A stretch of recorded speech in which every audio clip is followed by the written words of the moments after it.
I didn't ask her to hold me like that. I only asked her to pretend. But when her fingers tangled in my hair and she pulled me close right in front of the girl who had just shattered my heart, the careful script we had written completely burst into flames. If you love a good fake dating romance with intense drama, undeniable chemistry, and twists you won't see coming, please hit that subscribe button, leave a huge like, and tell me in the comments who you think will fall in love first. Your support helps make these stories possible. Now let's dive right into the story. Part 1.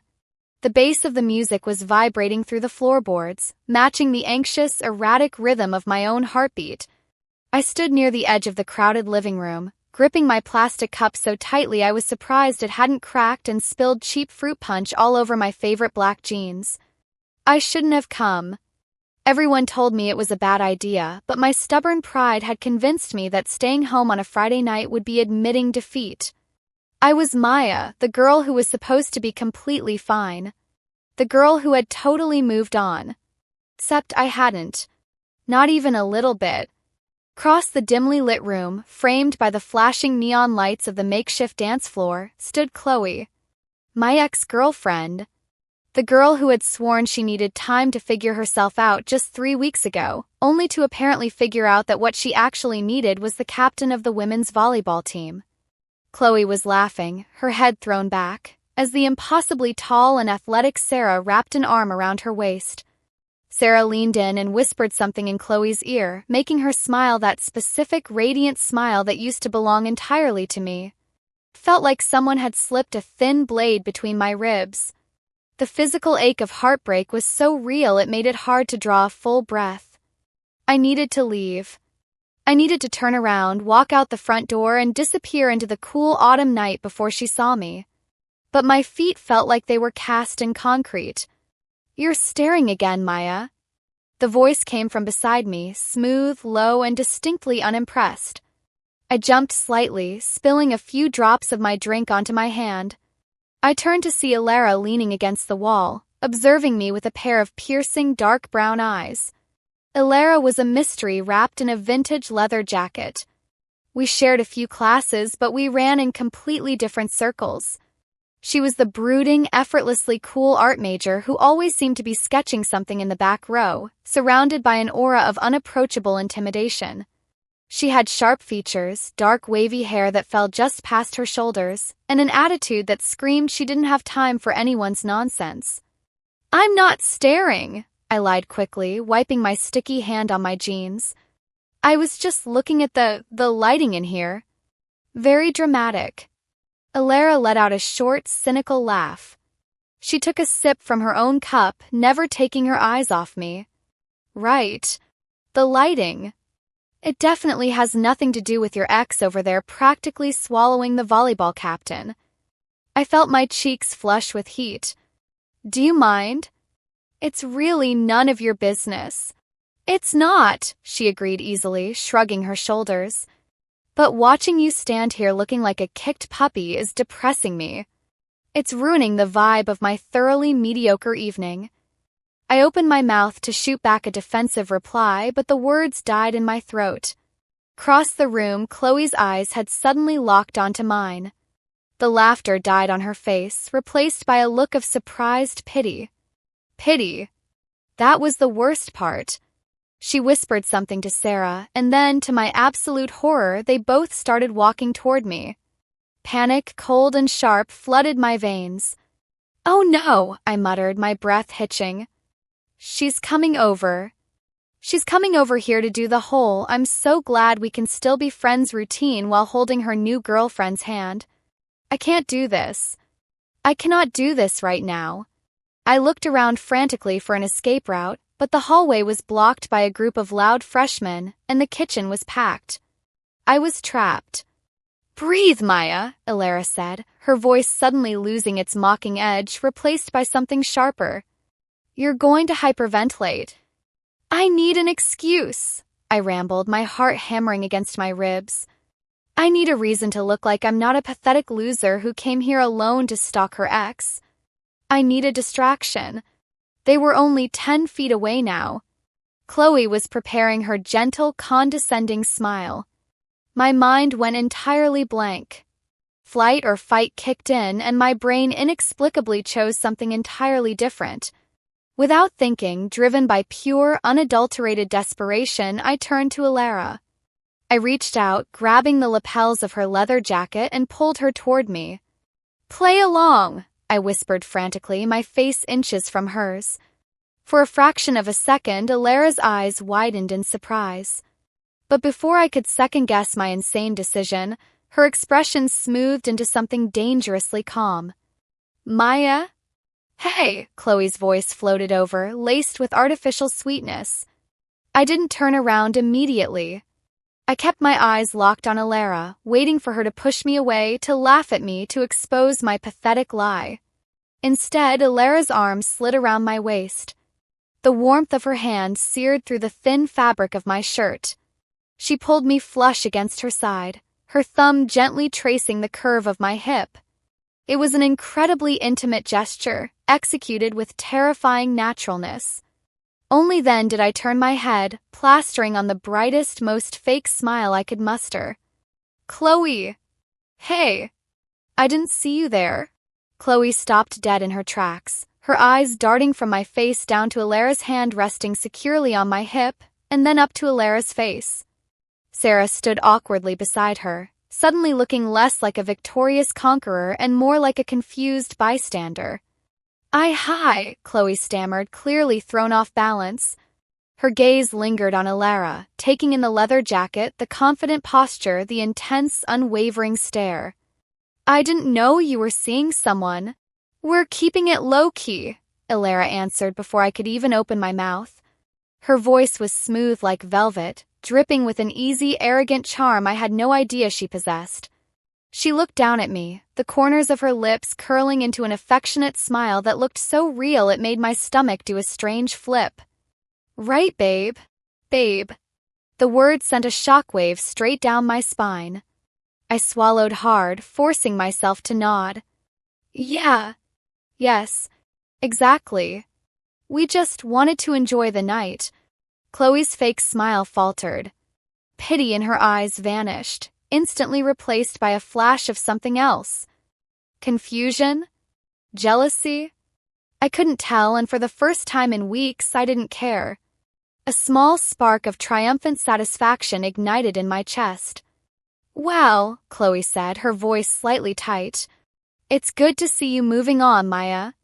Sarah and I were just going to get some air." "Nice meeting you," Alara said dismissively, not even bothering to look at Sarah. She turned her attention back to me, reaching up to gently brush a stray lock of hair behind my ear. Her fingertips grazed my cheek, sending another jolt of electricity through my nervous system. "Do you want to get out of here, darling? The music is giving me a headache." "Yes," I breathed, entirely lost in the performance. "Let's go."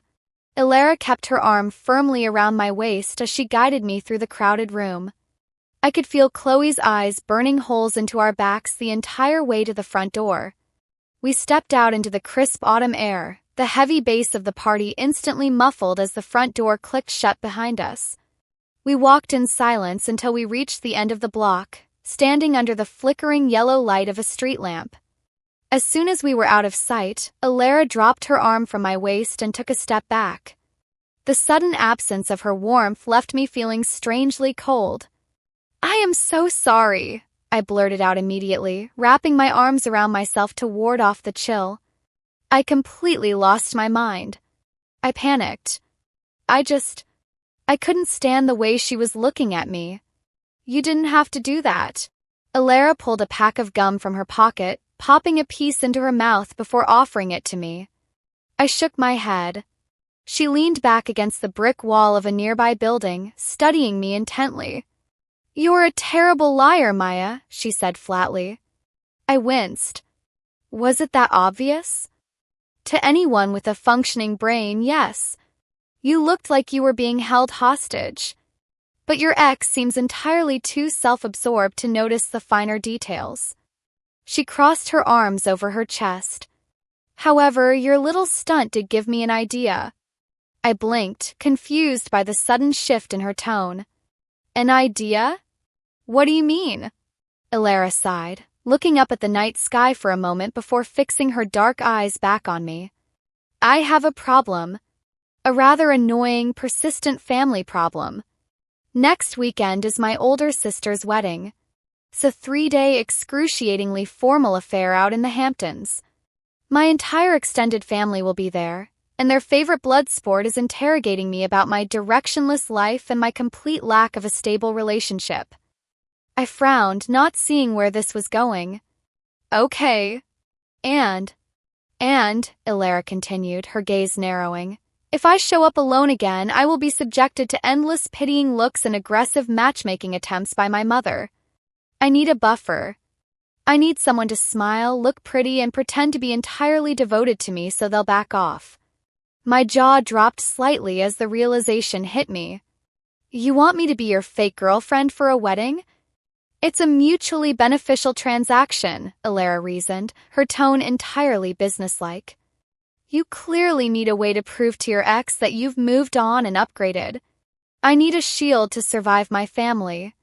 You play my loving girlfriend for the weekend, and in return, I will continue to be the devoted, incredibly attractive new partner who will make your ex regret every life choice she's ever made. I stared at her, my mind spinning. This was insane. This was the kind of thing that happened in bad romantic comedies, not in real life. Ilara and I didn't even know each other. We were complete opposites. Spending a weekend pretending to be deeply in love with the most intimidating girl on campus sounded like a recipe for absolute disaster. But then I thought about Chloe. I thought about the smug look on her face, the way she paraded Sarah around like a trophy. I thought about the sharp sting of rejection, and how Ilara's arm around my waist was the only thing that had made me feel empowered in weeks. 3 days? I asked, my voice barely above a whisper. Friday evening to Sunday afternoon, Ilara confirmed. We establish some ground rules, we get our story straight, and we act like we're painfully in love. Once the weekend is over, we go back to pretending the other doesn't exist. Clean, simple, transactional. I looked into her dark, unreadable eyes. There was no warmth there, no hint of a joke. She was completely serious. This was a business deal. Nothing more, nothing less. It was safe. It was controlled. Okay, I heard myself say, the words slipping out before I could stop it. Okay. Deal. Ilara's lips curved into a small, calculating smirk. She pushed herself off the brick wall and closed the distance between us, stopping just a few inches away. Good. We have a lot of work to do, Maya.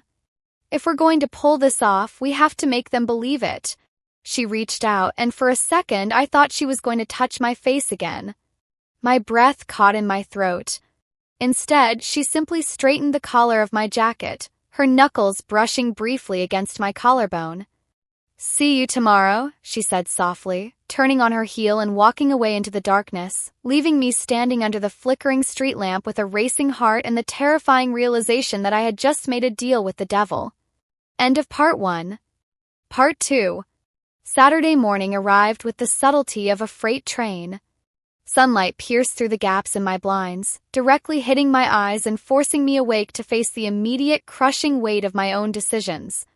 I groaned, pulling my pillow over my head. Last night wasn't a weird, punch-induced fever dream. I had actually agreed to be the fake girlfriend of Ilara Vance, the most intimidating, enigmatic girl on campus, for an entire weekend at a high-society Hamptons wedding. My phone buzzed on the nightstand. I reached out blindly, knocking over a half-empty glass of water before my fingers found the device. It was a text from an unknown number. The Roasted Bean. Corner of 4th and Elm. 1 hour. Don't be late. E. I stared at the screen. She didn't even ask if I was awake or free. She just commanded. A part of me wanted to text back and cancel the whole ridiculous arrangement, to blame it on momentary insanity and crawl back under my covers to mourn my breakup in peace. But then I remembered the look on Chloe's face when Ilara had wrapped her arm around my waist. The shock. The sudden realization that I wasn't just sitting at home crying over her. That single memory was enough to pull me out of bed. 55 minutes later, I pushed open the heavy glass door of the roasted bean. The smell of freshly ground espresso and baked pastries washed over me. Cafe was relatively quiet, filled mostly with students hunched over laptops. I spotted her immediately. Ilara was sitting in a booth tucked away in the back corner. She wore a dark, oversized knit sweater that somehow managed to look like high fashion on her, and her dark wavy hair was tied up in a messy, effortless bun. She was writing something in a black leather-bound notebook, her brow slightly furrowed in concentration. She had a black coffee in front of her. No milk, no sugar. Of course. I took a deep breath to steady my nerves and walked over, sliding into the booth opposite her. "You're exactly on time," Ilara said without looking up from her notebook. "I appreciate punctuality." "I aim to please," I muttered sarcastically, shrugging off my jacket. "So, what exactly is the plan here?" Because I woke up this morning convinced I hallucinated our entire conversation. Ilara finally looked up, her dark eyes pinning me to my seat. She closed the notebook and slid it to the center of the table. "I don't hallucinate, Maya. I strategize. If we are going to survive 3 days with my family without them tearing us apart like a pack of well-dressed wolves, we need a flawless narrative." "Wolves?" I echoed, raising an eyebrow. "Isn't that a bit dramatic?" Ilara leaned forward, resting her arms on the table. "My mother is a corporate lawyer who views weakness as a personal insult. My older sister, the bride, is a perfectionist who has planned this wedding for 2 years and will actively look for flaws to distract from her own anxiety. My extended family's primary hobby is judging people. If they sense even a fraction of hesitation between us, they will interrogate you until you crack. We have to be airtight." I swallowed hard. "Okay. Airtight. How do we do that?" "By establishing the ground rules and getting our facts straight," she said, tapping the notebook with her index finger. "Rule number 1, public displays of affection are mandatory. Holding hands, casual touches, sitting close. If you pull away or flinch every time I touch you, the game is over before it begins. You were rigid last night. You need to relax around me." "I was rigid because you terrified me," I pointed out honestly. "You still kind of do." A fleeting, genuine smile tugged at the corner of Ilara's mouth. Changed her entire face, softening her sharp features and making my breath catch in my throat for a fraction of a second. "I'll try to be less terrifying. But the point stands. We need to be comfortable with physical proximity." To prove her point, she reached across the table and placed her hand flat over mine. Her skin was warm, her fingers long and slender. An electric jolt shot up my arm at the sudden contact. My instinct was to pull away, but her gaze held mine, challenging me. I forced my hand to stay still, even as my heart rate picked up an entirely unnecessary speed. "See? That wasn't so hard," she murmured, her thumb lightly brushing my knuckles before she slowly pulled her hand back. I immediately missed the warmth. Rule number 2, we need to know each other. The basics, the quirks, the annoying habits. If my aunt asks what your favorite movie is, I need to know the answer instantly. So let's start. For the next 2 hours, we sat in that booth, turning our lives into flashcards. I learned that Ilara grew up in Manhattan, hated the smell of lavender, was allergic to shellfish, and played the piano beautifully but refused to do it in front of people. I learned that beneath her cold, sarcastic exterior was a fiercely protective streak, mostly aimed at her younger brother who was currently studying abroad. In turn, I told her about my hometown in Ohio, my bizarre obsession with terrible sci-fi movies, my fear of deep water, and my habit of chewing on my lower lip when I was anxious.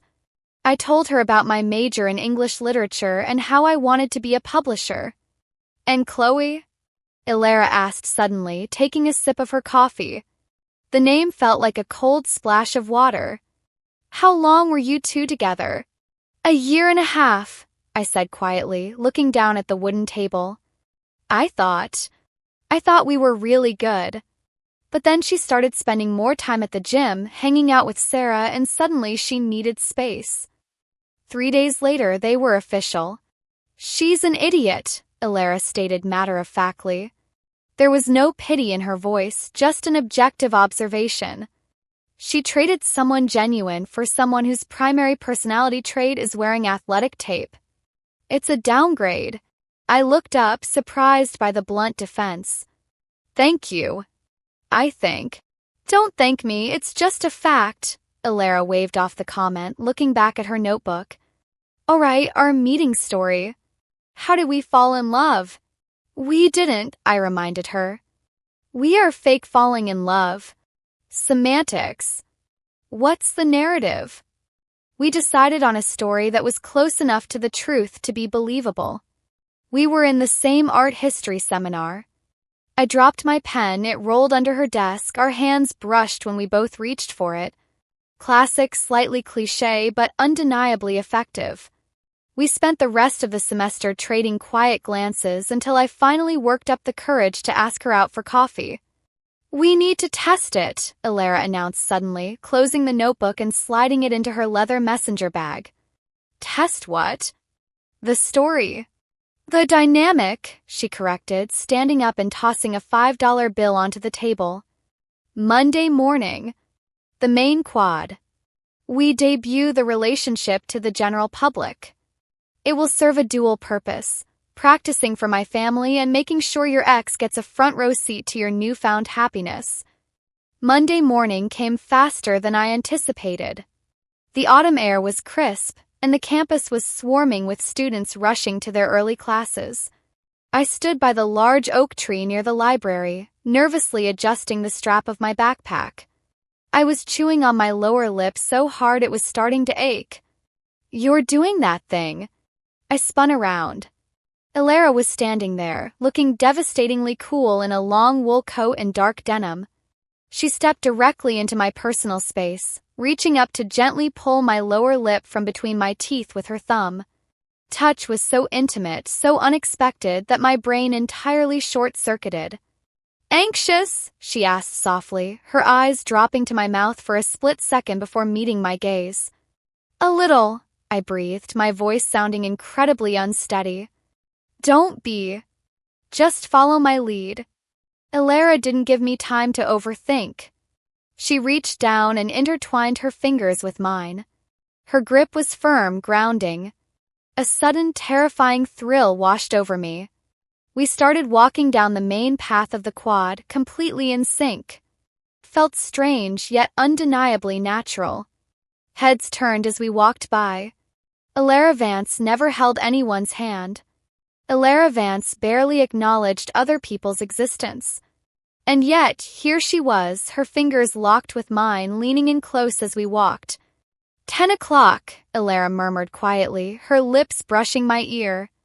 "Don't look immediately." I waited a beat, then casually glanced to my left.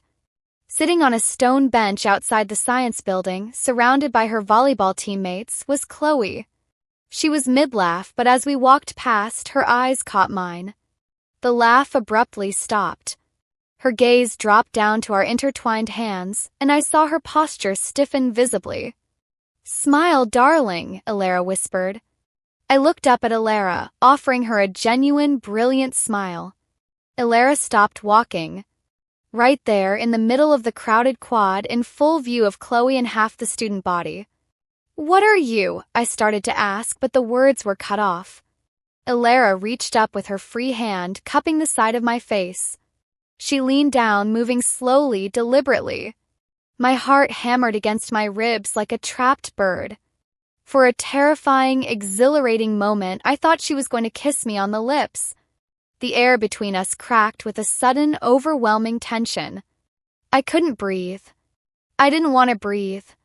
Instead, she turned her head at the last possible second, pressing her lips softly against my temple.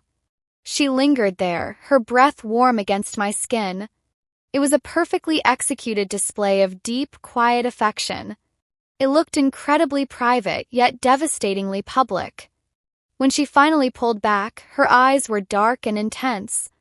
"You're supposed to look like you're in love with me, Maya," she murmured, loud enough for only me to hear. "Try not to look so terrified." I'm not terrified, I lied, my voice shaking slightly. Elara smirked, a dangerous, beautiful expression. Good. Because the weekend hasn't even started yet.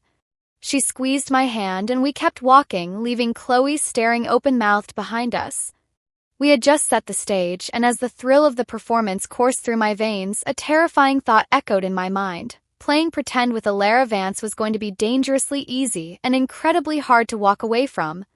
End of Part 2. Part 3. The rest of the week blurred into a chaotic mix of frantic packing, unfinished term papers, and a lingering sense of impending doom. By the time Friday afternoon rolled around, my nerves were completely frayed.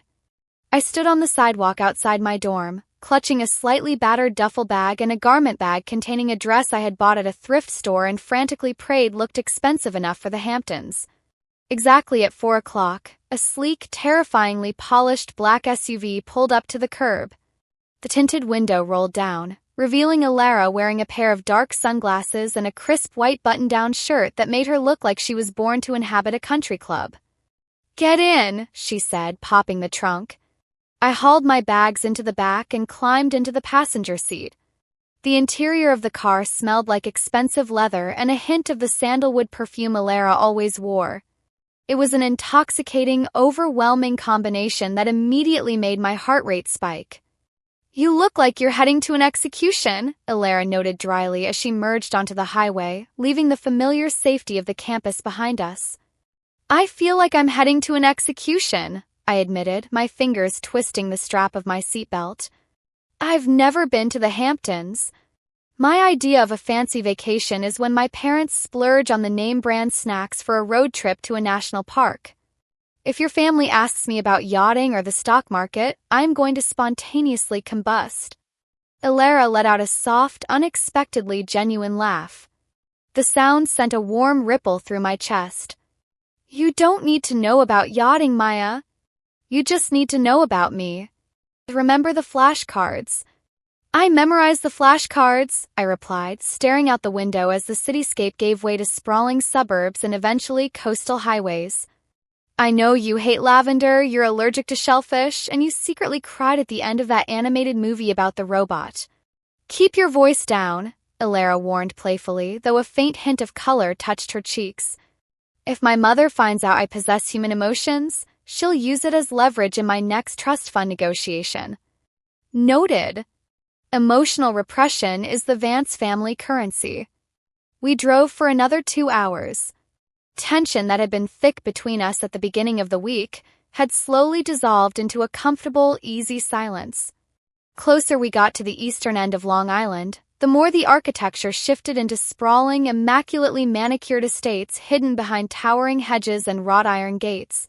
Finally, Elara turned off the main road onto a long, winding gravel driveway lined with ancient oak trees. The end of the driveway sat a house that looked less like a home and more like a coastal fortress. It was a massive 3-story stone mansion with sweeping ocean views, a perfectly manicured lawn, and at least a dozen luxury cars parked near the entrance. My stomach dropped to my shoes. "Elara, you didn't tell me your family lived in a castle." "It's not a castle," she said dismissively, putting the car in park. She turned to look at me, taking off her sunglasses. Her dark eyes were serious, the playful banter of the car ride completely gone. "Listen to me. The minute we step out of this car, the performance begins. They are going to look for cracks. They are going to test you. Do not let them intimidate you." "Easy for you to say," I breathed, my hands visibly shaking. Elara noticed. Without a word, she reached across the center console and took both of my hands in hers. Her grip was firm, grounding me in the immediate reality of the confined space. "Look at me, Maya." I forced my eyes up to meet hers. "You are incredibly smart, you are quick on your feet, and you are the only person who hasn't completely backed down from me this entire semester," she said, her voice low and steady. "You belong here right now because I chose you to be here. If they cross a line, I will handle it. But until then, you are my girlfriend, and you are completely unfazed by their tax brackets. Understood?" The sheer intensity of her gaze, combined with the warmth of her hands wrapped around mine, sent a jolt of pure adrenaline through my system. I nodded, taking a deep, shuddering breath. Understood. Good. She let go of my hands, leaving my skin tingling, and stepped out of the car. The moment we walked through the massive double front doors, the chaos of a high-society wedding hit us like a physical wall. Event planners were rushing around with clipboards, caterers were carrying trays of crystal glassware, and loud voices echoed from the drawing room down the hall. Elara! You finally decided to grace us with your presence. The voice sliced through the noise like a perfectly sharpened blade. I turned to see a woman descending the grand staircase. She was the older, terrifyingly elegant version of Elara. Eleanor Vance wore a tailored silk pantsuit, her silver hair pulled back into a severe chignon. Her eyes, the same dark brown as Elara's, locked onto me with the precision of a sniper scope. Elara immediately shifted, stepping slightly closer to me. Her arms snaked around my waist, pulling me firmly against her side. Mother! We hit some traffic on the Long Island Expressway. Eleanor reached the bottom of the stairs, coming to a halt directly in front of us. She didn't look at Elara. She looked at me. She started at my scuffed combat boots, dragged her gaze up my sensible jeans, and finally settled on my face. The judgment was silent, but it was deafening. And this must be the new development, Eleanor said smoothly. The word development sounded suspiciously like temporary distraction. This is Maya, Elara corrected, her tone laced with a quiet, dangerous warning. She pulled me a fraction of an inch closer. Maya, this is my mother, Eleanor. I remembered Elara's words in the car. Do not let them intimidate you. I forced my shoulders back, plastered on a polite smile, and held my hand out. It's wonderful to meet you, Mrs. Vance. Elara has told me so much about you. Eleanor looked at my outstretched hand for a long, agonizing second before briefly grasping it. Her grip was cold and firm. Has she? How unusual. Elara is typically so fiercely protective of her private life. I must admit, we were all quite surprised when she mentioned she was bringing a guest. You seem quite different from the people my daughter usually associates with. It was a thinly veiled insult, wrapping my lack of obvious wealth in a polite observation. I felt Elara tense beside me, her jaw clenching, ready to defend me. But I beat her to it. I suppose I am, I agreed cheerfully, refusing to break eye contact with Eleanor. But Elara and I bonded over our art history seminar. It's amazing what a shared appreciation for Renaissance architecture can do to bridge the gap between different social circles, don't you think? Eleanor's perfectly arched eyebrows twitched in surprise. She clearly hadn't expected me to hit back with an intellectual reference. Elara's arm tightened around my waist, and I could feel a faint rumble of amusement vibrating in her chest. Indeed, Eleanor murmured, her gaze turning calculating. Well, you must be exhausted. Maria will show you to your room. The rehearsal dinner begins promptly at 7 in the solarium. Do not be late, Elara. Your sister is already on the verge of a nervous breakdown because the florist brought the wrong shade of white orchids. With a final lingering look at me, Eleanor turned and swept down the hallway. I let out a massive exhale, my entire body sagging against Elara. Oh my God. I survived. Elara turned her head, looking down at me. The icy mask she wore for her mother had completely melted, replaced by a look of absolute, unadulterated awe. Renaissance architecture? Really? It was the first thing that came to my mind, I whispered back, a giddy laugh escaping my lips. Elara's eyes softened, a genuine smile breaking across her face. You were magnificent. Come on. Let's go see the battlefield. We followed a housekeeper up 2 sweeping flights of stairs and down a long, carpeted corridor. She pushed open a heavy oak door, ushering us into a massive guest suite. It had floor-to-ceiling windows overlooking the roaring ocean, a fireplace, and elegant antique furniture. And in the center of the room, dominating the space, was a single, massive king-sized bed. I stopped dead in my tracks. My duffel bag slipped from my shoulder, hitting the thick carpet with a soft thud. Ilara walked past me, tipping the housekeeper before closing the door firmly behind her. Click of the lock echoed in the sudden silence of the room. I stared at the bed, then back at Ilara. One bed. I squeaked, my voice betraying my sudden panic. We have to share a bed? Ilara walked over to the bed, dropping her sleek leather overnight bag onto the pristine white duvet. She didn't look fazed in the slightest. It's a guest suite, Maya. My mother isn't running a hostel. Of course there's only one bed. We're supposedly in a serious relationship. I know that, I stammered, feeling the heat rise in my cheeks. But we've only ever touched in public. For show. I've never actually slept next to you. Ilara paused, unbuttoning the cuffs of her crisp white shirt. She turned to look at me, her dark eyes pinning me to the spot. The atmosphere in the room shifted instantly. Protective, supportive Ilara from the hallway was gone, replaced by the intense, magnetic girl who made my heart race in the campus quad. She walked slowly across the room until she was standing just inches away from me. I had to tilt my head up to maintain eye contact.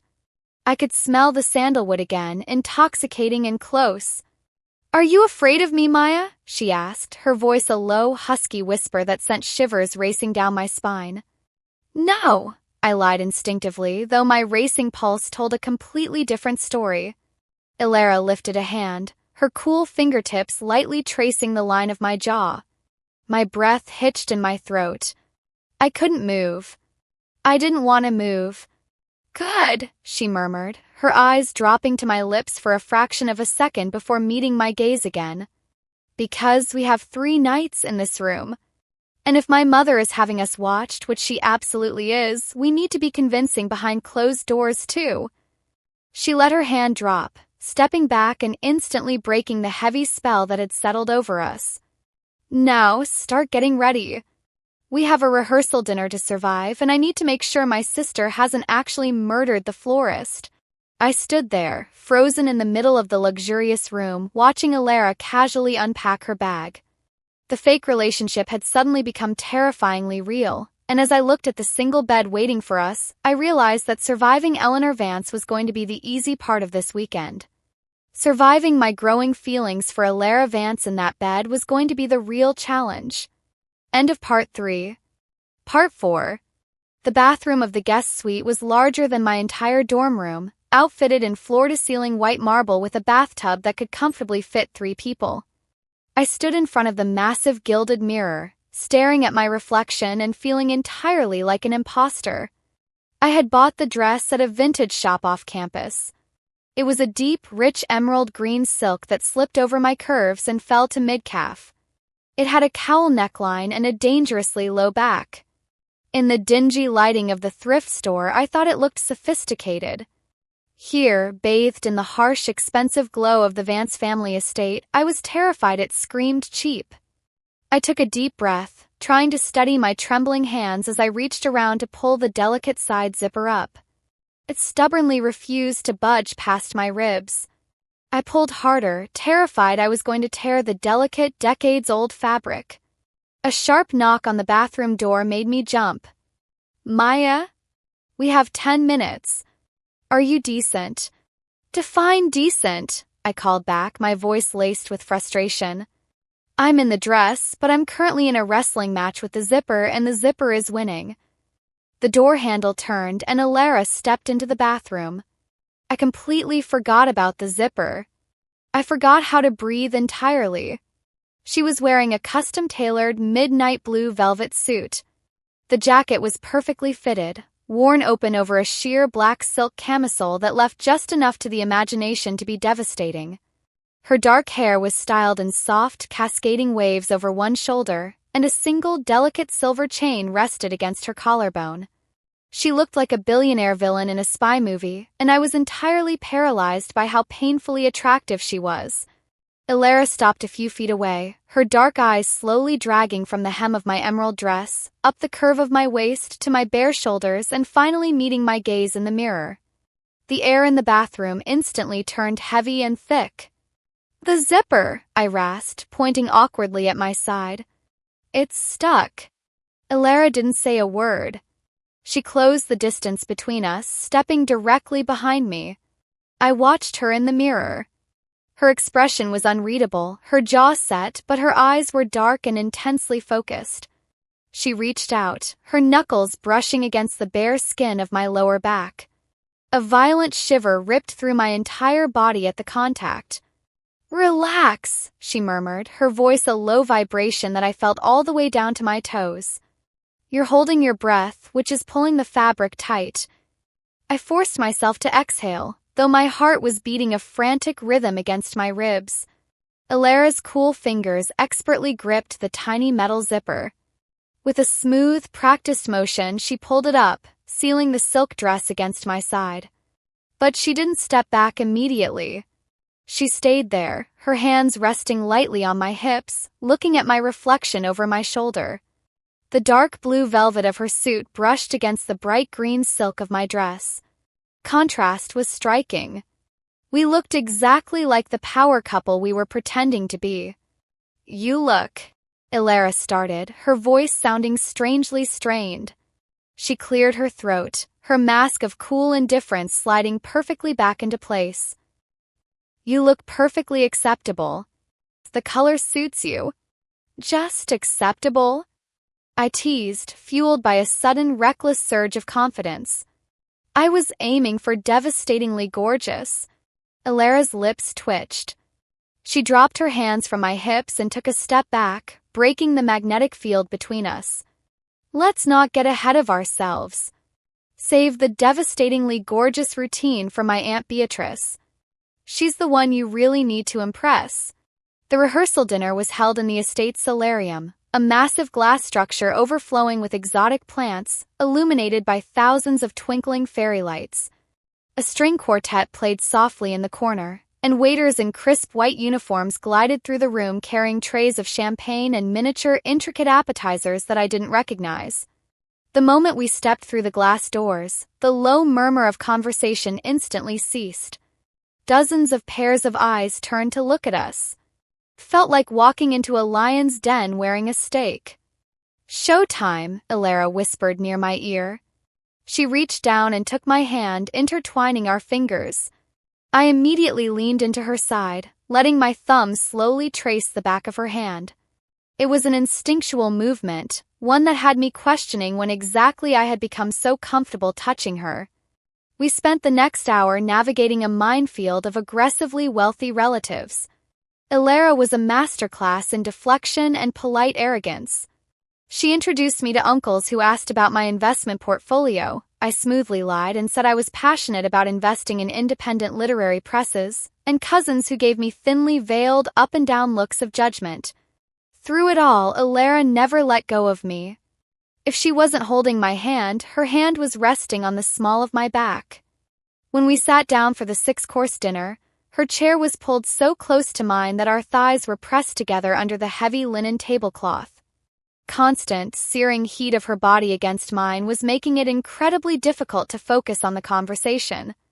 "So, Maya," a sharp voice cut through the polite dinner chatter. It was Victoria, the bride. She looked exactly like Elara and Eleanor, but with an added layer of high-strung, bridal-induced panic. "Mother tells me you're an English major." "How quaint. What exactly does one do with that?" "Teach." Table fell silent. It wasn't a genuine question, it was a test. I felt Elara tense beside me, her jaw clenching. She opened her mouth to intervene, but I squeezed her thigh under the table, signaling her to let me handle it. "Actually, Victoria," I said, putting my silver fork down and offering her a bright, sickeningly sweet smile. "I'm interning at a publishing house in the city next semester. While some people find comfort in numbers and corporate law, I find that shaping narratives and deciding which stories the world gets to read holds its own kind of significant power. Much like planning a flawless wedding." Victoria blinked, momentarily stunned by the velvet-wrapped counterattack. Several people down the table let out low murmurs of approval. Alara picked up her crystal wine glass, taking a slow sip to hide the incredibly smug, proud smirk playing on her lips. "Well said," Eleanor Vance murmured from the head of the table, her dark eyes evaluating me with a newfound sliver of respect. As dessert was cleared away, the string quartet shifted from classical background music to a slow, sweeping waltz. A few older couples made their way to the small open space in the center of the solarium. "Dance with me," Alara said suddenly. It wasn't a request. Before I could protest that I had 2 left feet, she stood up, taking my hand and leading me to the floor. The moment we were in the center of the room, she pulled me flush against her. One hand went to my waist, resting securely against the bare skin exposed by the low back of my dress, while her other hand engulfed mine. "You didn't warn me there was going to be dancing," I whispered frantically, trying to follow her smooth, effortless steps without stepping on her expensive Italian shoes. "You handle my sister perfectly." "Consider this a reward," Alara replied smoothly. She looked down at me, the fairy lights reflecting in her dark eyes like scattered constellations. "Besides, my mother is watching us from 2 o'clock.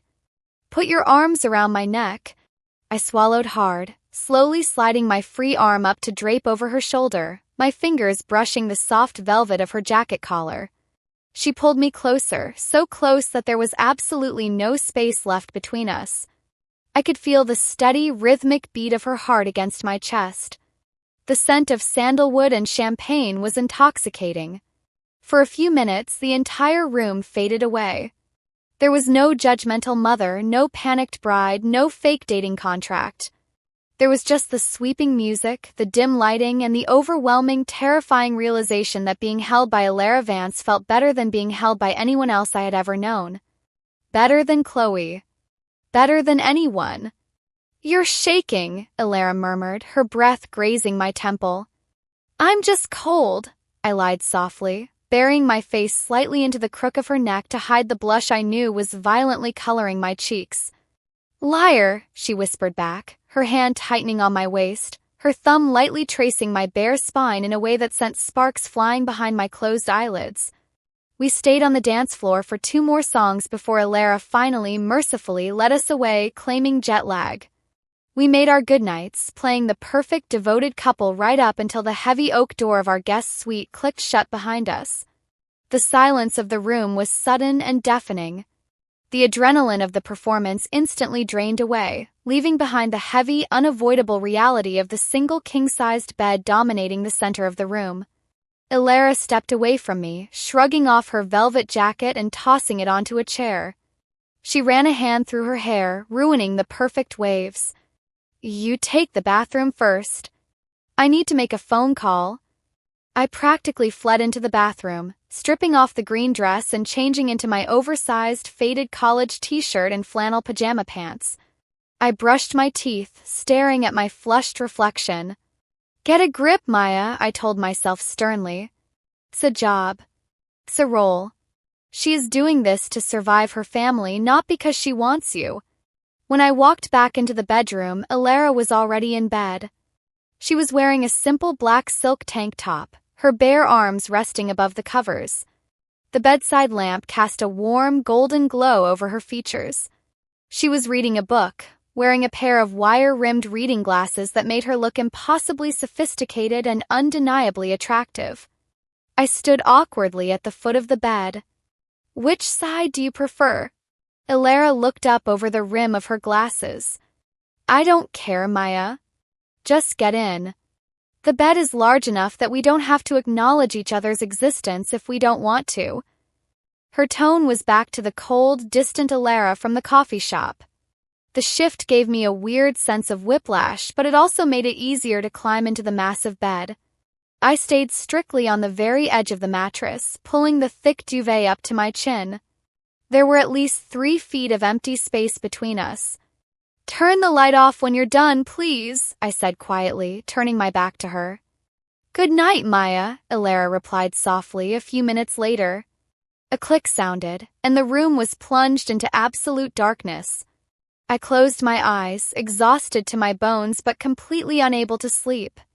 The sounds of the ocean crashing outside the window did nothing to calm my racing mind. I lay perfectly still for what felt like hours, hyper-aware of the shifting of the mattress whenever Alara took a breath or turned a page. Sometime around 2 a.m., the temperature in the room plummeted. Coastal wind rattled the massive windows. I shivered, curling into a tight ball to preserve my body heat, pulling the duvet tighter around my shoulders.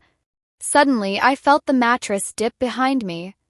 Before I could process what was happening, a warm, heavy arm draped over my waist. I gasped quietly as I was pulled backward, my back hitting a solid, incredibly warm chest. Alara's arm tightened, anchoring me firmly against her. Her legs tangled casually with mine, and I felt her face press softly into the space between my shoulder blades. She was fast asleep, her breathing slow and even. It was an unconscious, instinctual movement seeking warmth in the cold room. I should have pushed her away. I should have woken her up and reminded her of the contract. But I didn't. I lay frozen in the dark, entirely enveloped by her warmth and the scent of sandalwood, my heart hammering a dangerous, entirely real rhythm against my ribs as I slowly, carefully let my hand rest over hers. End of Part 4. Part 5. Morning came gradually, painted in soft strokes of pale blue and gold that filtered through the sheer curtains of the massive floor-to-ceiling windows. I didn't wake up all at once. I drifted into consciousness slowly, anchored by an oppressive yet incredibly comforting weight pressing against my back. Took my sleep-addled brain a full minute to process the sensory information.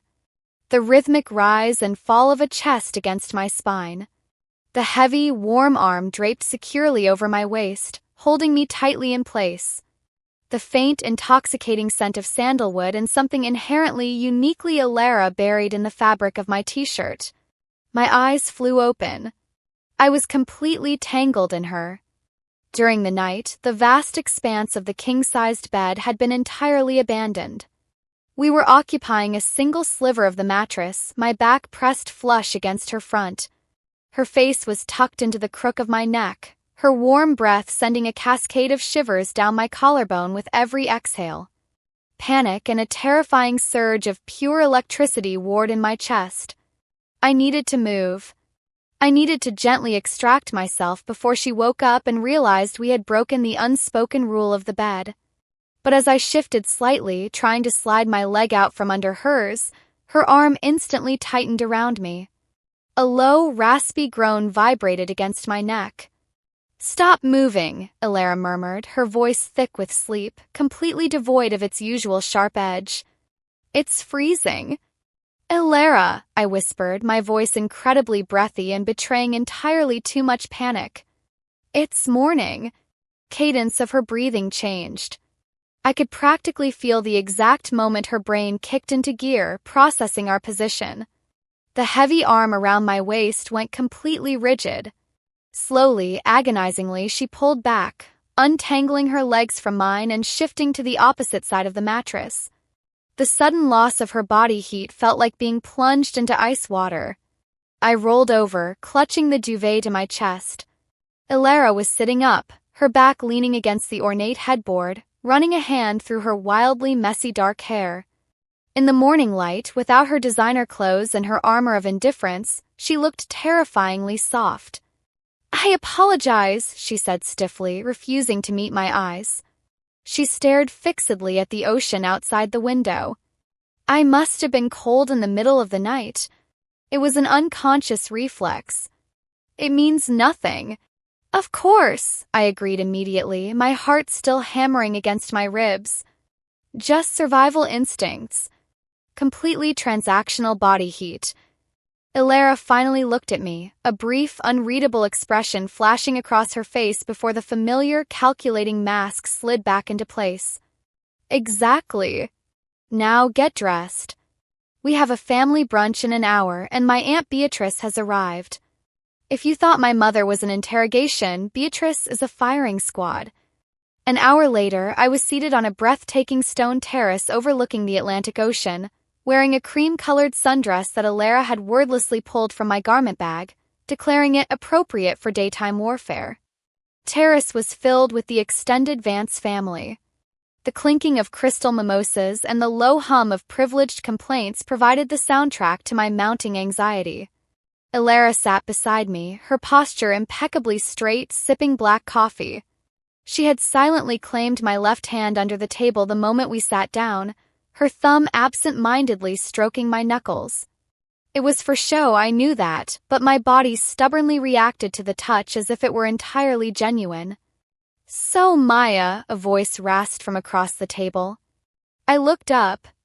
Aunt Beatrice was a formidable woman in her late 70s, wrapped in cashmere and dripping with emeralds that probably cost more than my college tuition. She had eyes like a hawk and a mouth set in a permanent line of disapproval. "Eleanor tells me you and our Elara met in an art history seminar," Beatrice drawled, swirling her mimosa. "How perfectly bohemian. Tell me, what period is Elara's favorite? She's always been so dreadfully secretive about her passions." Table grew quiet. I felt Elara's hand tense around mine. This wasn't on the flashcards. We hadn't discussed her favorite art period. I had a split second to make a choice, admit I didn't know, which would instantly flag me as a fake, or lie and hope I was a good enough actress to sell it. I took a slow breath, leaning slightly into Elara's shoulder. I looked directly at Aunt Beatrice, channeling every ounce of confidence I had faked the night before. "She won't tell you because she doesn't think anyone else will understand it," I said softly, but clearly enough for the table to hear. "Most people look at Elara and see someone modern, sharp, and structured. They guess she prefers contemporary or minimalist art." I paused, letting my gaze drift to Elara's profile. She was staring at me, her dark eyes wide with genuine surprise. "But that's not true," I continued, turning back to Beatrice. "Her favorite is the Romanticism period, specifically the dark, moody landscapes of the late 18th century. Stormy seas, ancient ruins, skies that look like they're burning. She loves it because it's chaotic and deeply emotional, entirely untamed by the rules of society." I gently squeezed Elara's hand under the table. "She likes the things that look dangerous on the surface, but are actually just profoundly misunderstood." Absolute silence descended upon the terrace. You could have heard a pin drop on the stone floor. Beatrice stared at me, her jaw slightly slack. Eleanor was watching Elara, searching her face for confirmation. But I was only focused on Elara. She was looking at me as if I had just reached into her chest and read her soul. The mask of indifference was entirely shattered. For a fleeting second, the vulnerability in her eyes was so raw, so beautifully devastating that it stole the breath right out of my lungs. "Well," Beatrice finally said, clearing her throat and sitting back in her chair. "I suppose that is quite an insightful observation. Pass the marmalade, would you, Victoria?" Conversation slowly resumed, the tension breaking like a fever. Elara leaned in, her lips brushing just below my ear.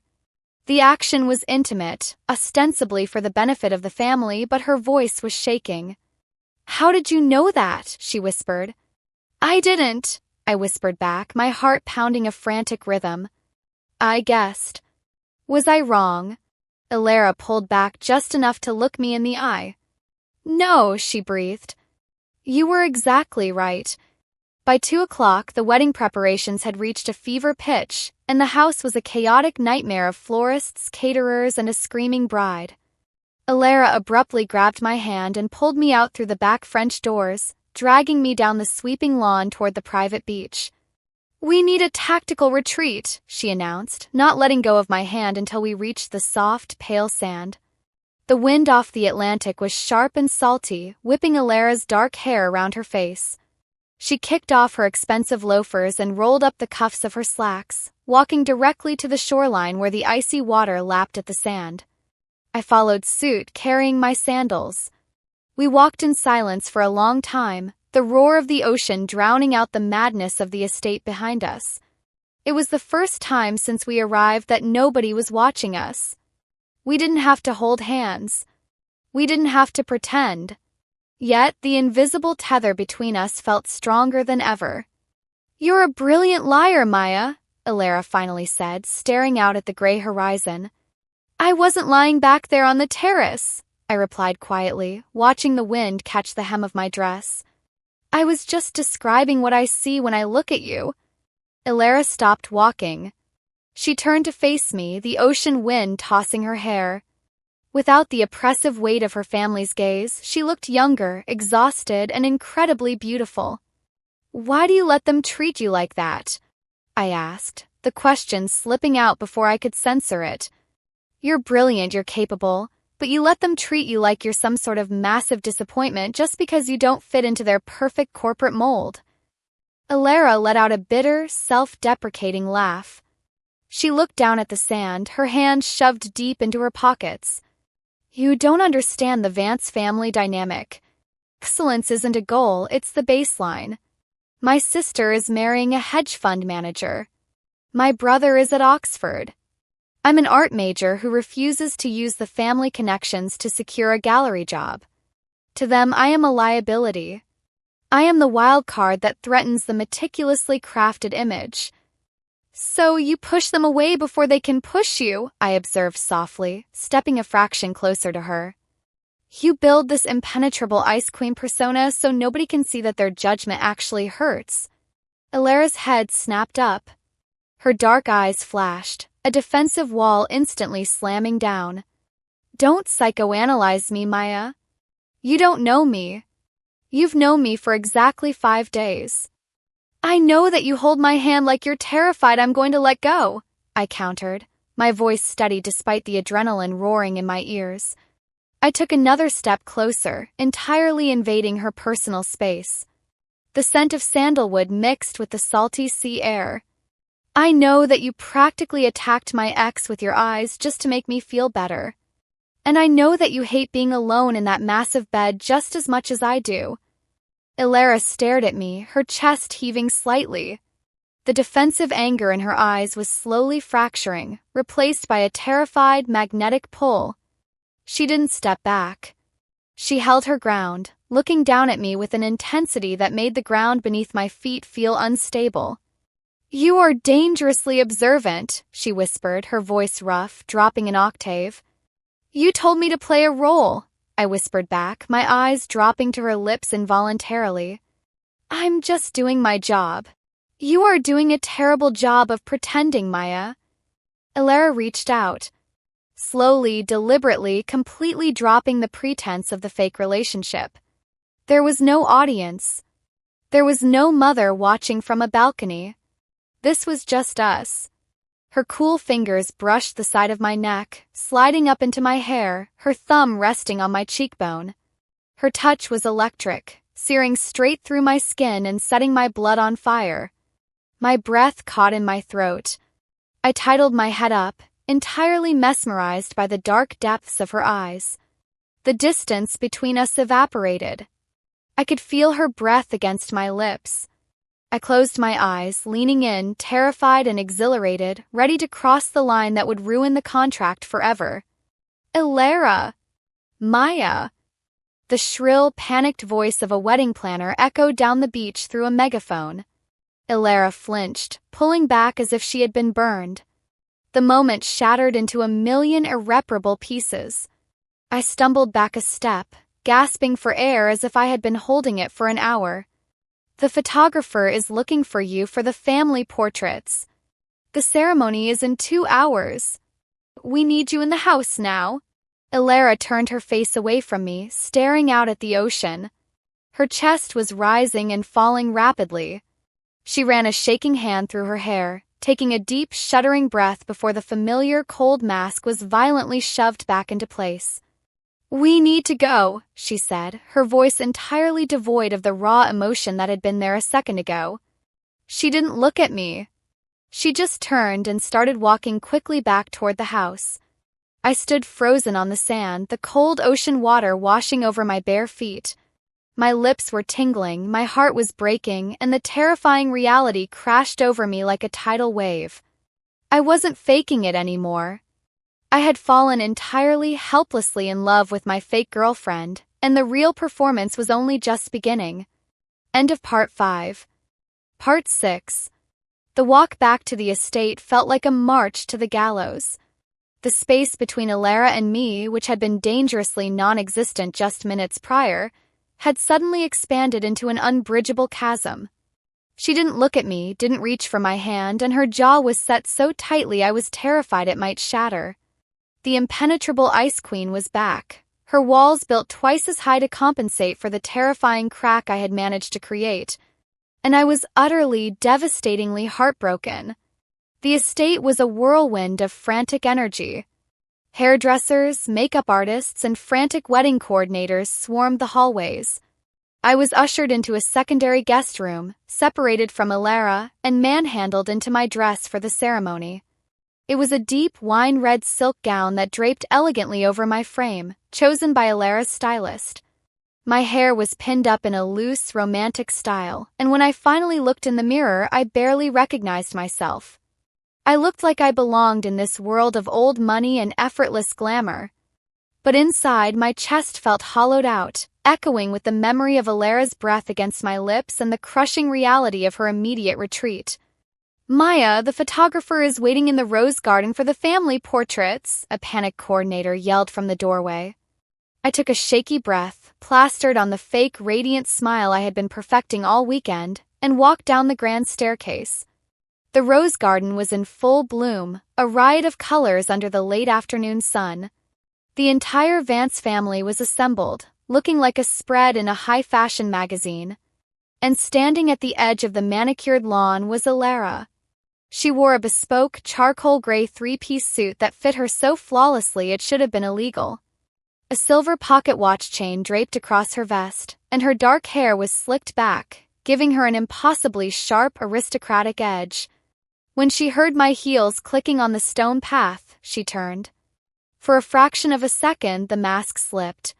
Her dark eyes widened, taking in the red silk, the pinned-up hair, the delicate silver necklace resting against my collarbone. She swallowed hard, her Adam's apple bobbing slightly. But before I could even register the reaction, her expression smoothed over into complete, terrifying blankness. "You're late," she said, her voice entirely devoid of emotion. "I was being aggressively contoured by a woman named Helga," I replied, my voice tight. "I didn't have much of a choice." "Elara! Maya! Over here, please," the photographer called out, waving frantically. "We need the couple's shots before the lighting changes." We walked over to the designated spot beneath a trellis dripping with white roses. The photographer, a hyperactive man with a thick French accent, started giving rapid-fire directions.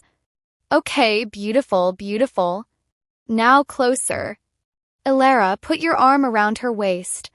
Maya, rest your hand on her chest. Look at each other. Oh, look in love."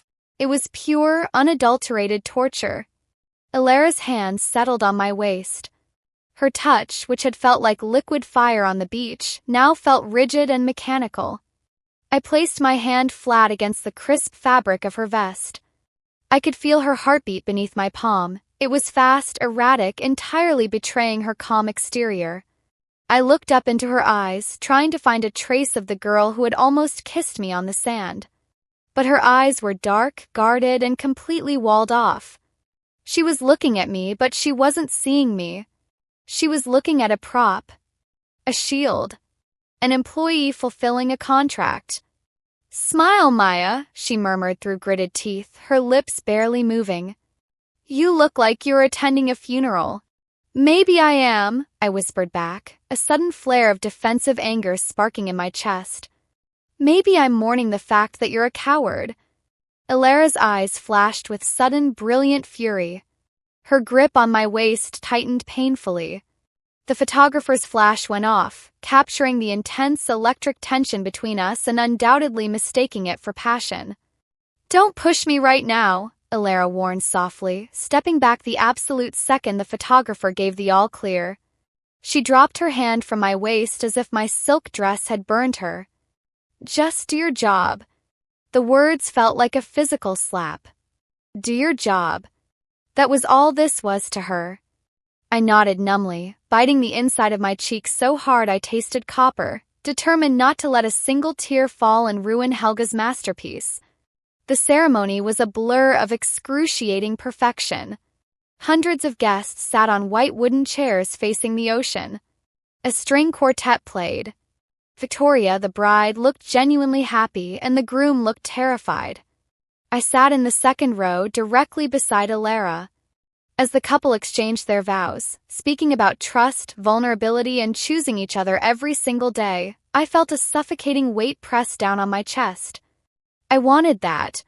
I wanted the terrifying vulnerability of giving your heart to someone and trusting them not to break it. And sitting next to the girl who had locked her heart in an impenetrable vault, I realized I was never going to get it. When the officiant pronounced them husband and wife, the crowd erupted into applause. Under the cover of the noise, Alara reached out and took my hand. It was the protocol. Rule number 1, public displays of affection are mandatory. But her fingers were freezing cold, and she didn't intertwine them with mine. She just held my hand limply, a physical representation of the massive distance between us. The reception was held in an enormous glass-paneled tent erected on the back lawn, lit by hundreds of crystal chandeliers. It was opulent, loud, and suffocating. Champagne flowed like water, and the Vance family worked the room with the practiced ease of politicians. I spent the first 2 hours playing the perfect, devoted girlfriend. I laughed at the uncle's terrible jokes, I complimented the aunts on their jewelry, and I stood by Alara's side, letting her keep her hand on the small of my back. But the silence between us was deafening. We were putting on a masterclass in physical proximity and emotional abandonment. Around 10 o'clock, the dancing began in earnest. Alara had been cornered by a group of her father's business associates, dissecting corporate mergers. I used the distraction to slip away, desperately needing to breathe air that didn't smell like expensive perfume and lies. I found a quiet corner on a stone balcony attached to the side of the tent, overlooking the darkened ocean. I leaned against the cold stone balustrade, wrapping my arms around myself, finally letting the exhaustion and heartbreak wash over me. I had one more night. One more night of sleeping in that massive bed, one more morning of family brunch, and then I could go back to my dorm room and try to forget the taste of the sea salt on her skin.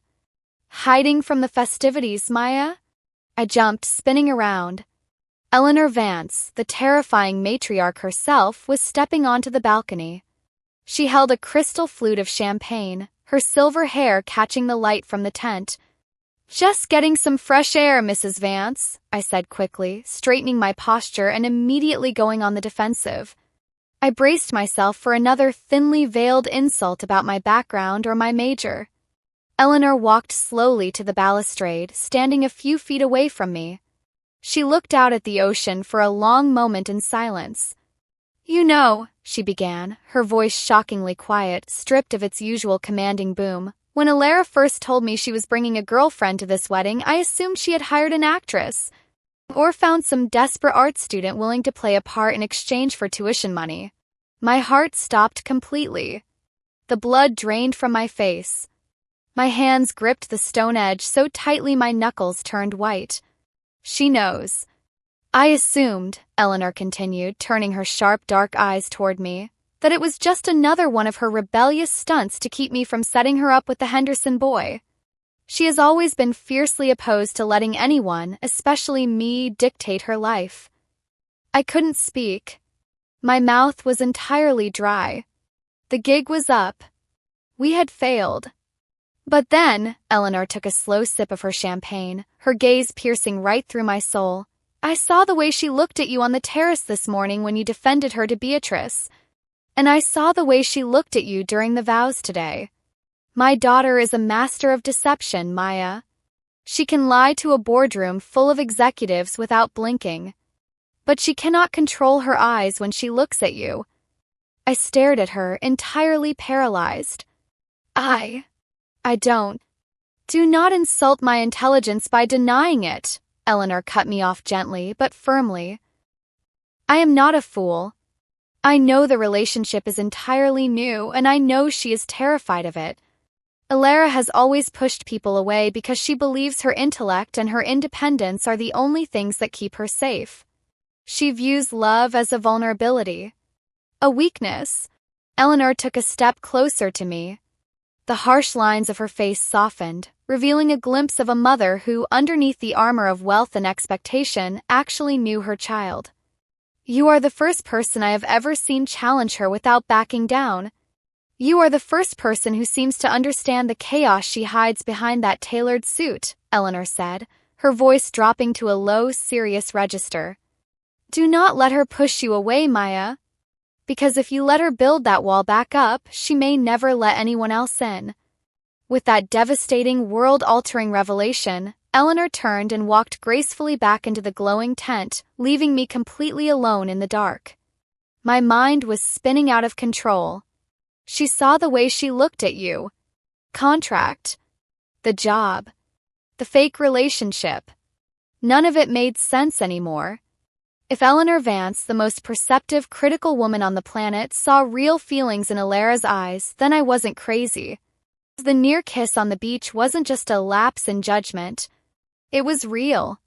I turned back to the tent, my heart pounding a violent, urgent rhythm. I needed to find her. I pushed my way through the crowded dance floor, scanning the room for the charcoal gray suit. I finally spotted her standing near the massive ice sculpture at the far end of the tent. She was alone, swirling a glass of amber liquid, staring blankly at the dancing crowd. She looked completely detached, completely untouchable. But I knew better now. I marched straight toward her, my red silk dress catching the attention of several guests, but I didn't care. I stopped directly in front of her, entirely invading her personal space. Alara blinked in surprise, taking a step back. Maya. We need to talk, I said, my voice shaking with a terrifying mix of adrenaline and desperate hope. Right now. Alone. Alara's eyes darted around the room, instantly hyper-aware of the people watching us. The Ice Queen mask slammed firmly into place. Keep your voice down. People are staring. If you're having a panic attack, we can go to the suite, but do not make a scene. I am making a scene, I interrupted, taking another step forward, forcing her to look down at me. I don't care about the contract. I don't care about the flashcards. I don't care about your mother watching us from the dessert table. Alara's jaw clenched. Maya, stop. You're emotional, you've had champagne, you're not thinking clearly. Let's just get through the next 12 hours. Don't do that, I practically yelled, the frustration boiling over. A few heads turned in our direction, but I was entirely beyond caring. Don't patronize me and don't push me away. You kissed me, Alara. Or you almost did. And you didn't do it for the audience. There was nobody watching us on that beach. The amber liquid in Alara's glass sloshed violently as her hand trembled. Her eyes widened, a flash of pure, unadulterated panic breaking through her carefully constructed facade. It was a mistake, she hissed, her voice low and frantic. It was a lapse in judgment. It meant nothing. You're a liar, I said, my voice dropping to an intense, undeniable whisper. I reached out, pressing my palm flat against her chest, right over her racing heart. She gasped slightly at the contact, but didn't pull away. Your mother just told me she sees the way you look at me. She thinks it's real. And I think you know it's real too. But you're so terrified of actually feeling something that you'd rather ruin this than admit it. Alara stared down at me, her chest heaving under my hand. The music, the laughter, the clinking of glasses, all of it faded into absolute silence. It was just us, standing on the precipice of a terrifying reality, entirely stripped of our defenses. For an agonizingly long second, I thought she was going to lean in. I thought she was going to shatter the glass wall she had built around herself and finally actually kiss me. But then she looked away. She carefully, deliberately reached up and removed my hand from her chest. Her fingers were freezing. You're fired, Maya, she whispered, her voice completely devoid of emotion, her eyes refusing to meet mine. The contract is terminated. We're done playing pretend. Before I could even process the words, she turned on her heel and walked out of the tent, disappearing into the dark of the estate grounds, taking all the air in my lungs with her. End of Part 6. Part 7. The words, "You're fired," echoed in my ears, cutting through the thumping bass of the wedding reception music like a physical blade. I stood frozen by the ice sculpture, the ambient glow of the chandeliers blurring as my eyes filled with unshed tears. She was gone. She had slipped out of the tent and vanished into the darkness, taking my heart, my pride, and the last shred of my dignity with her. I didn't stay to watch the cake cutting. I didn't stay to say goodbye to Eleanor, who had seen right through the lie and somehow tragically believed in the truth more than Alara did. I turned on my heel, ignoring the questioning glances of a few nearby guests, and practically ran back to the main house. The guest suite, which had felt like a thrilling, dangerous sanctuary just that morning, now felt like a mausoleum.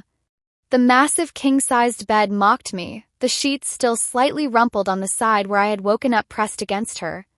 My hands were shaking violently as I reached around to the back of the wine-red silk dress. The zipper was delicate, and my fingers were clumsy with panic and heartbreak. I couldn't reach it properly. I pulled, I twisted, and a humiliating sob tore from my throat as I remembered how easily, how intimately Alara had zipped up the green dress just the night before. I pulled harder, desperate to get the expensive fabric off my skin, and with a sickening rip, the silk tore. I didn't care. I stepped out of the ruined dress, leaving it in a crumpled pool of red on the expensive carpet, and pulled on my faded jeans and the oversized college t-shirt that still smelled faintly of her sandalwood perfume. I shoved my few belongings into my battered duffel bag, refusing to look in the gilded mirror. I ordered a rideshare on my phone, paying an exorbitant, ridiculous fee to get a driver to come out to the Hamptons at midnight. I slipped out the back staircase, avoiding the remaining staff, and walked down the long, gravel driveway in the dark. The 2-hour drive to the nearest open train station was agonizing. The subsequent train ride back to the city and then the connecting bus to campus was a blur of exhaustion and numb, hollow pain. The sun was just starting to rise, painting the sky in cruel, cheerful shades of pink and orange, when I finally unlocked the door to my dorm room. My roommate was gone for the weekend. The room was silent, cramped, and exactly how I had left it. It was Sunday morning. The fake relationship was officially over, right on schedule. I dropped my bag on the floor, crawled into my narrow twin bed, pulled the covers over my head, and finally completely broke down. Monday morning brought a torrential downpour, entirely fitting for my mood. I skipped my morning classes, unable to summon the energy to care about Renaissance architecture when the very thought of art history made my chest physically ache. By noon, the sheer need for caffeine forced me out of my room. I walked into the campus coffee shop, my hood pulled up,